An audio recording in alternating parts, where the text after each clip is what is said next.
Pocos pintores han tenido una formación más compleja que la de Domenikos Theotokopoulos, el Greco. Desde su Creta natal, viajó a las dos metrópolis artísticas más importantes de la Italia del Renacimiento, Venecia y Roma, y más tarde daría el salto a España con la esperanza de participar en la gran empresa decorativa del monasterio de San Lorenzo de El Escorial. A lo largo de este viaje, que le llevaría desde Candía a Toledo, el Greco incorporó el sistema figurativo del Renacimiento a su manera de pintar. La formación de Domenikos Theotokopoulos se desenvuelve dentro de la tradición bizantina y de la pintura de iconos.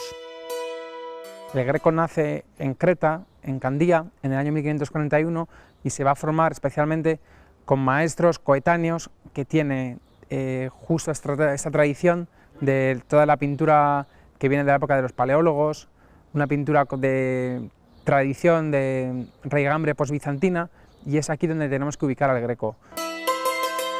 Su pintura conservó siempre aspectos de su formación bizantina que han condicionado la imagen del pintor y su sobrenombre, el Greco o el griego de Toledo. Nunca se le conoció en vida como el Greco, se le conoció como el griego de Toledo, como Domenico Greco o Domenico Theotokopoulos, y es un españolismo, podríamos decir, es decir, la partícula el artículo, y Greco, aludiendo a sus orígenes cretenses, sus orígenes griegos, aunque él siempre va a reivindicar, tanto en su pintura como en sus documentos, que él es cretense, de la mano del cretense, etc. Por eso tiene tanta influencia. Evidentemente sorprendía el griego en Toledo, y como se le conocía, era como el griego en Toledo, y de ahí ya latinizado, españolizado, el Greco. Sin embargo, la gran isla griega, al estar bajo el dominio de la Serenísima República de Venecia y dada su buena posición dentro de las rutas comerciales del Mediterráneo, no era un mundo aislado. El comercio de pinturas y grabados permitieron conocer el sistema figurativo a la italiana a los artistas cretenses. De este modo, las nuevas formas invadirán progresivamente los iconos de Domenikos. El pintor, deseando triunfar en su profesión y huyendo conscientemente de un destino limitado a la pintura de iconos en la tradición bizantina, zarpa rumbo a Venecia.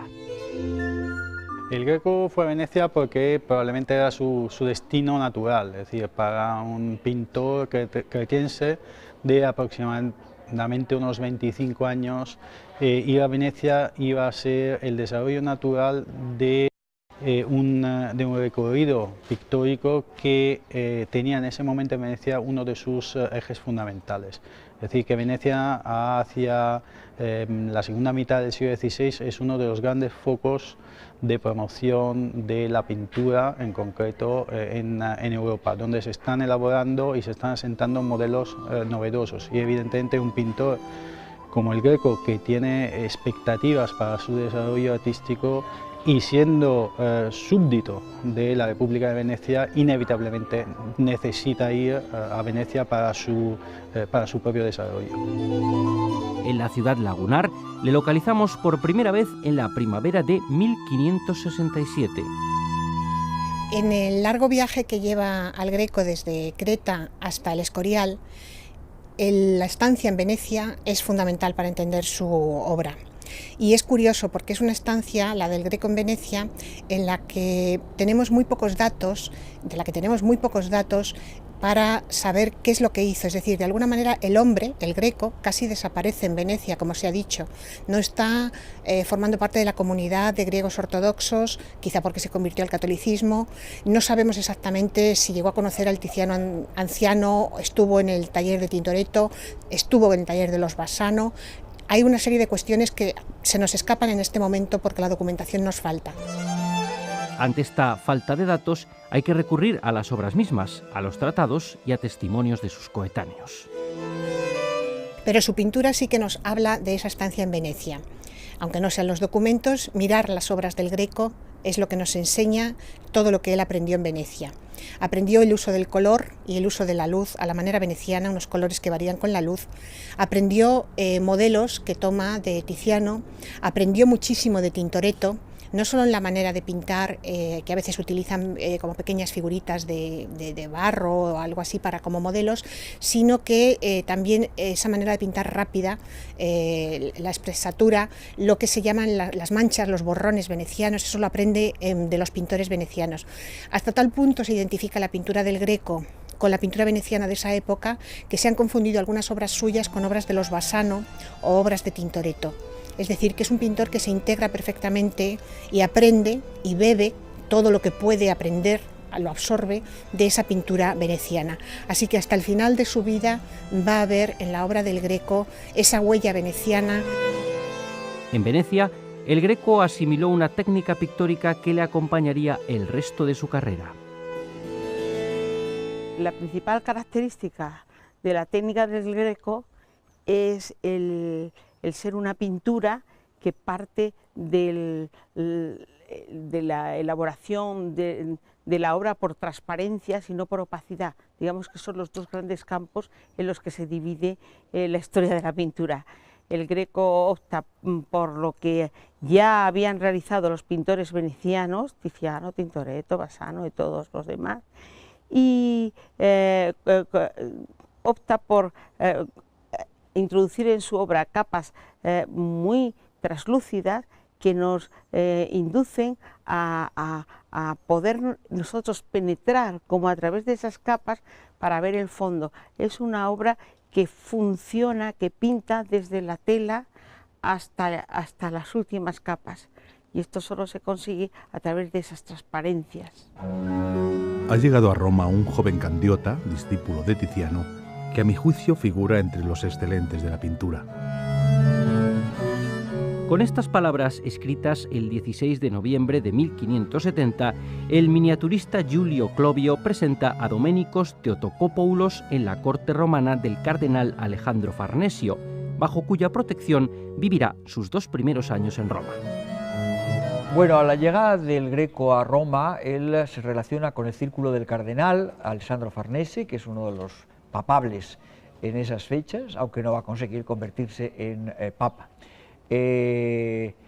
Por lo tanto, con un grupo fundamentalmente de humanistas, de intelectuales, también de artistas que frecuentan ese círculo de Palacio Farnese, y de los que se van a encontrar pues algunos españoles que le van a permitir, diríamos, el traslado desde Roma hacia Madrid y Toledo. Pero todo eso hasta 1572. En 1572 el cardenal lo expulsa, digamos, de malas maneras. El Greco pide explicaciones con muy mal tono y por lo tanto tiene que abandonar ese ambiente, diríamos, de jaula dorada, inscribirse en el gremio de pintores de Roma y comenzar a frecuentar otro círculo completamente distinto, que es el de potenciales clientes de una pintura que fundamentalmente va a ser la del retrato y del pequeño cuadro de devoción, que es lo que va a tener, diríamos, una mejor salida para poder subsistir económicamente en la Roma de los años 72 hasta el 76, cuando abandona la ciudad y se traslada hacia España. Miguel Ángel, Rafael, Sebastiano del Piombo, los artistas de la Roma de Julio II, León X o Clemente VII también dejaron una profunda huella en el cretense. Sin embargo, todos ellos habían fallecido ya cuando el Greco llega a la urbe. ¿Cuál era el ambiente artístico de la Roma de los años 70?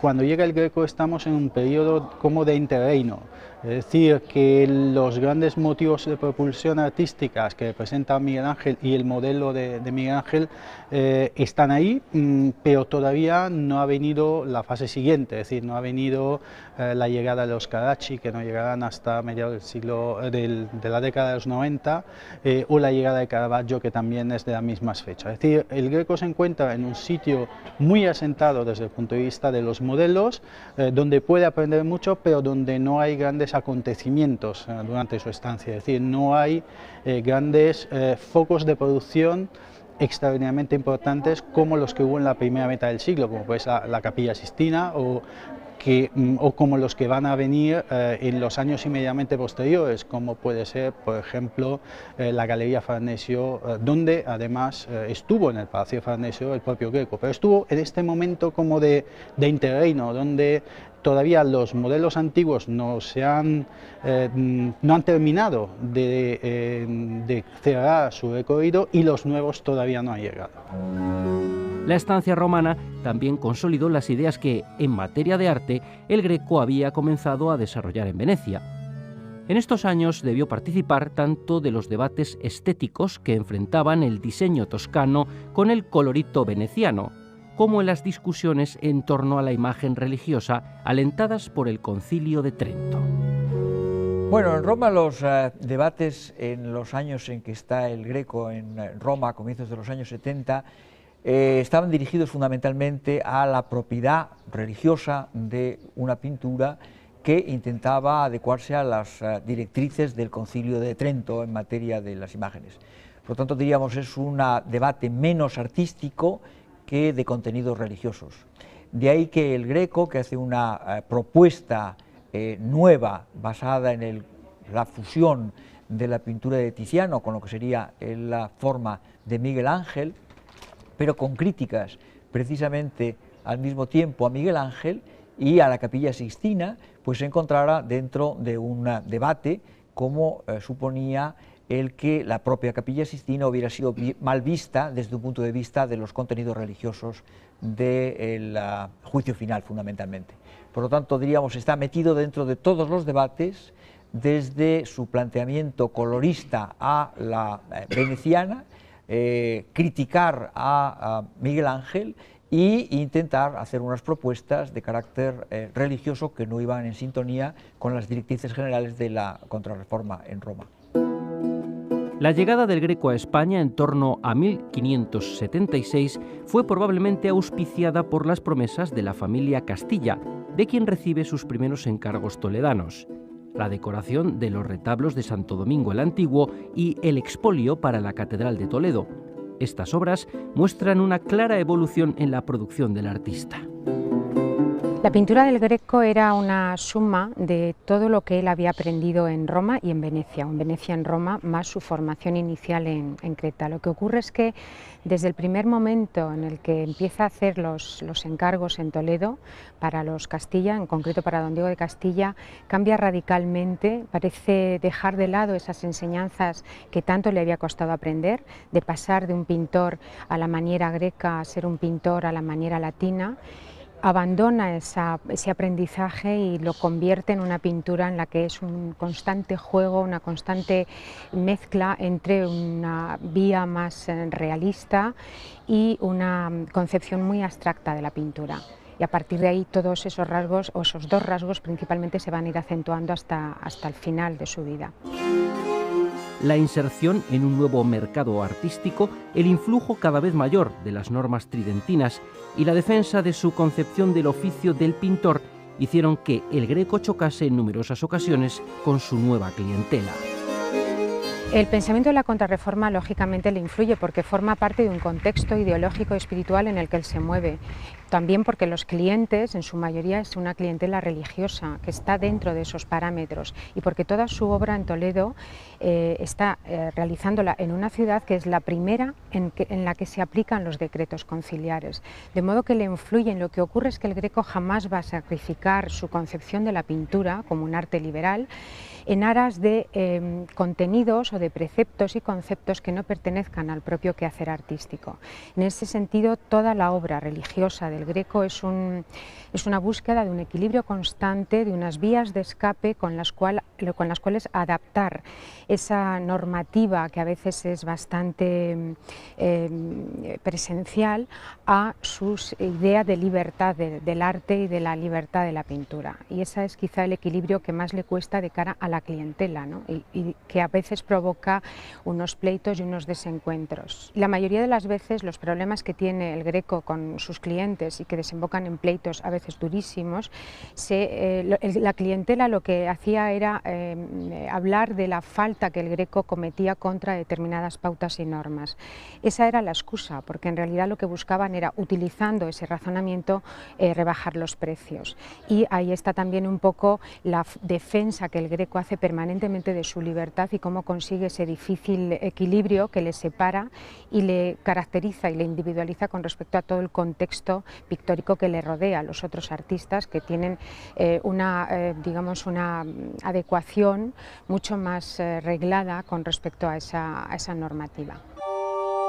Además de la invitación de los Castilla, el Greco debió considerar, antes de dejar Italia, la oportunidad de participar en la decoración del monasterio de San Lorenzo de El Escorial, que en estos años estaba llevando a cabo Felipe II. En 1579 se le encargó el martirio de San Mauricio y la Legión Tebana para uno de los altares laterales de la basílica del edificio. El Escorial al cual llega el cuadro del martirio de San Mauricio del Greco es el Escorial en fase ya terminal. La arquitectura del edificio está muy avanzada, pero hay que decorarlo. Y Felipe II opta por una decoración a base, sobre todo en un principio, de pintores españoles, luego tiene que recurrir a pintores italianos para la basílica, que es el lugar que más le interesa. El cuadro del Greco, como nos explica Fray José de Sigüenza, no llegó a contentar al rey, que nunca lo colgó en el lugar que tenía destinado. No le contentó a su majestad, no es mucho, porque contenta a pocos. Lo mal hecho, con algún afeite o apariencia, puede engañar al sentido del ignorante, y así contenta a los poco considerados e ignorantes. Y tras esto, como decía en su manera de hablar, nuestro mudo, los santos se han de pintar de manera que no quiten la gana de rezar en ellos, antes pongan devoción, pues el principal efecto y fin de su pintura ha de ser esta. Curiosamente, la obra de San Mauricio es famosa porque fue rechazada por Felipe II. Había sido concebida para la Basílica del Escorial, para un altar lateral. El Greco la pintó a lo largo de 3 años, entre el 80 y el 82, se presenta, el rey la ve en el 83 y parece ser que al rey no le gusta. Es lógico, puesto que a lo mejor la idea de pintura religiosa que tiene en este momento Felipe II difiere altamente del cuadro que le presenta el Greco. Entonces ese rechazo, el hecho de haber sido pintado y además haber sido bien pagado por 800 ducados, pues, y no obstante haber sido relegado a otra estancia del monasterio del Escorial, pues bueno, le ha dado esa fama, ese halo de obra incomprendida y al Greco de maestro un poco maldito porque no consigue entrar en el círculo artístico de Felipe II. Las razones del rechazo fueron varias.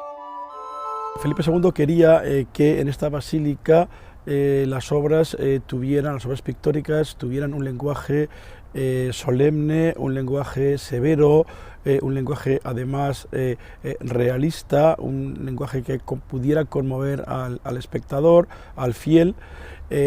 Para eso había tenido la pintura de artistas italianos o de españoles como Fernández Navarrete. El problema que tuvo entonces con el cuadro del martirio de San Mauricio es que se encontró con un cuadro mucho más intelectual, un cuadro mucho más formalista, un cuadro, podríamos decir, más italianizante, un cuadro en el cual no aparecía clara la historia del martirio, un cuadro en el cual además había personajes de la época que faltaba a las leyes del decoro, que era otra de las razones que Felipe II quería para la decoración de su monasterio. El caso del San Mauricio ha eclipsado otros rechazos que, evaluados en su conjunto, nos ayudan a entender mejor la decoración que Felipe II deseaba para el Escorial. Felipe II rechazó también obras de Luca Cambiaso, de Federico Zuccari, y de hecho las razones fueron variopintas. Muchas fueron razones de iconografía, pero otras fueron razones de que las figuras resultaban pequeñas, o a lo mejor que las medidas del cuadro no eran las idóneas para los lugares en los que se iba a colocar. Tras su fracaso en el Escorial, el Greco se retiró a Toledo, donde viviría el resto de su vida. Allí llegó con una fuerte personalidad artística que no dejó de evolucionar, aunque manteniendo aspectos inmutables, como puede apreciarse en su técnica pictórica. Se mantiene una técnica constante. Lo que va evolucionando, por supuesto, es el manejo de los pinceles que hace, pero es curioso ver cómo obras del principio hechas desde Roma, por ejemplo el tríptico de Módena, podemos ver características estilísticas de este tríptico, las podemos ver en obras como la Vista de Toledo, de la Casa Museo del Greco en Toledo, que se conserva allí, y podemos ver que es la misma forma de hacer los pies, que es la misma forma con tantísimos años de diferencia en el tiempo. Y en cuanto al tema de los colores, pues se sigue manteniendo igual la pintura por las veladuras, los glacis y las transparencias de las que hemos hablado anteriormente, y no cambia en el transcurso de su vida. Claro, va siempre a hacer menos, con menos elementos, va a hacer más pintura, porque ese es el dominio que va alcanzando. El poeta Fray Hortensio Félix Paravicino, amigo del pintor, sintetizó su vida con estos versos. Creta le dio la vida y los pinceles. Toledo, mejor patria donde empieza a lograr con la muerte eternidades.